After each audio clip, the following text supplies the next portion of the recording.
जानिए आत्मा नए शरीर में कैसे जाती है। गरुड़ ने भगवान श्री विष्णु से प्रश्न किया, मृत्यु के बाद आत्मा कैसे शरीर के बाहर जाती है? कौन प्रेत का शरीर प्राप्त करता है? क्या भगवान के भक्त प्रेत योनि में प्रवेश करते हैं? भगवान विष्णु ने गरुड़ को उत्तर दिया, मृत्यु के बाद आत्मा निम्न मार्गों से शरीर के बाहर जाती है। आंख, नाक या त्वचा पर स्थिर रंध्रों से। ज्ञानियों की आत्मा मस्तिष्क के ऊपरी सिरे से बाहर जाती है। पापियों की आत्मा उसके गुदा द्वार से बाहर जाती है। ऐसा पाया गया है कि कई लोग मृत्यु के समय मल त्याग करते हैं। यह आत्मा को शरीर से बाहर निकलने के मार्ग हैं। शरीर को त्यागने के बाद सूक्ष्म शरीर घर के अंदर कई दिनों तक रहता है। अग्नि में 3 दिनों तक, घर में स्थित जल में 3 दिनों तक। जब मृत्यु व्यक्ति का पुत्र 10 दिनों तक मृत्यु व्यक्ति के लिए उचित वैदिक अनुष्ठान करता है, तब मृत्यु व्यक्ति की आत्मा को 10वें दिन एक अल्पकालिक शरीर दिया जाता है जो अंगूठे के आकार का होता है। इस अल्पकालिक शरीर के रूप में वह आत्मा 10वें दिन यमलोक के लिए प्रस्थान करती है। 3 दिनों बाद अर्थात 13वें दिन वह यमलोक पहुंचती है। यमलोक में चित्रगुप्त जीव के सभी कर्मों का लेखा यमराज को प्रस्तुत करते हैं। उसके आधार पर यमराज जीव के लिए स्वर्गलोक या नरकलोक जाना तय करते हैं। जीव अपने कर्मों के अनुसार स्वर्ग या नरकलोक में रहता है और फिर उसके बाद वह पृथ्वी पर पुनः एक नए शरीर के रूप में जन्म लेता है। प्रेत योनि में कौन जन्म लेता है?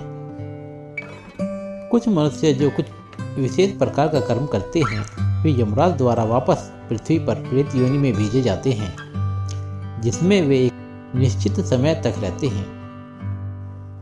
निम्न प्रकार के कर्म करने वाले लोग प्रेत योनि प्राप्त करते हैं। विवाह के बाद किसी से शारीरिक संबंध बनाना, धोखाधड़ी या किसी की संपत्ति हड़प करना, आत्महत्या करना, अकाल मृत्यु जैसे किसी जानवर द्वारा या किसी दुर्घटना में मारा जाना आदि। अकाल मृत्यु स्वयं मनुष्य के कुछ विशेष कर्मों के कारण प्राप्त होते हैं।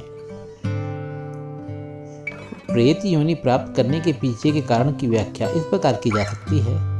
जब कोई जीव मनुष्य शरीर धारण करता है तो उसके कर्मों आदि के अनुसार उसका एक समय तक पृथ्वी पर रहना अपेक्षित होता है।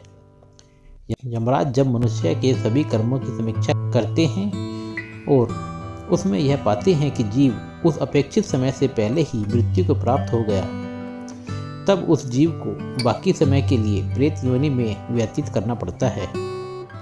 मान ले किसी मनुष्य का जीवन 80 वर्षों का बनता था, लेकिन उसने 70वें साल में आत्महत्या कर ली। वैसी स्थिति में उसे 10 सालों तक प्रेत योनि में व्यतीत करना पड़ेगा।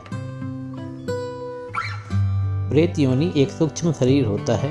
प्रेत योनि में निवास करते समय मनुष्य की सभी इच्छाएं वैसी ही होती हैं जैसा उसका मनुष्य शरीर में था। यहाँ तक कि भोजन आदि की इच्छाएं भी वही होती हैं। प्रेत योनि में वह सभी कुछ करना चाहता है लेकिन कर नहीं पाता, क्योंकि उसके पास भौतिक शरीर नहीं होता।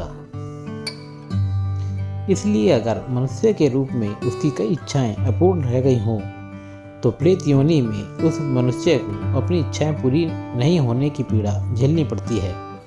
जब प्रेत योनि में उसका समय समाप्त हो जाता है, जितना कि मनुष्य के रूप में उसे पृथ्वी पर रहना था, तब उस आत्मा को नया शरीर प्राप्त होता है। इसलिए मनुष्य को कभी आत्महत्या जैसा कर्म नहीं करना चाहिए। यह तो आत्महत्या के संदर्भ में था, लेकिन कुछ दूसरे पाप करने वाले भी प्रेत योनि में जाते हैं। उनका प्रेत योनि में रहने का समय उनके पाप के अनुसार होता है। जो ज़्यादा पाप करते हैं वे लंबे समय तक प्रेत योनि में रहते हैं, जहां वे अपनी इच्छाओं को पूरा करने के लिए तड़पते हैं।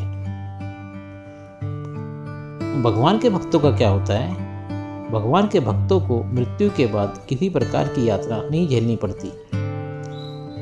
भगवान के भक्त तो यमराज के दूत नहीं बल्कि भगवान के अपने दूत लेने आते हैं। भगवान के दूत उस जीवात्मा की घर के बाहर प्रतीक्षा करते हैं और बहुत आदर के साथ भगवान के धाम लेकर जाते हैं। जहाँ वह जन्म और बंधनों से मुक्त अलौकिक जीवन जीता है।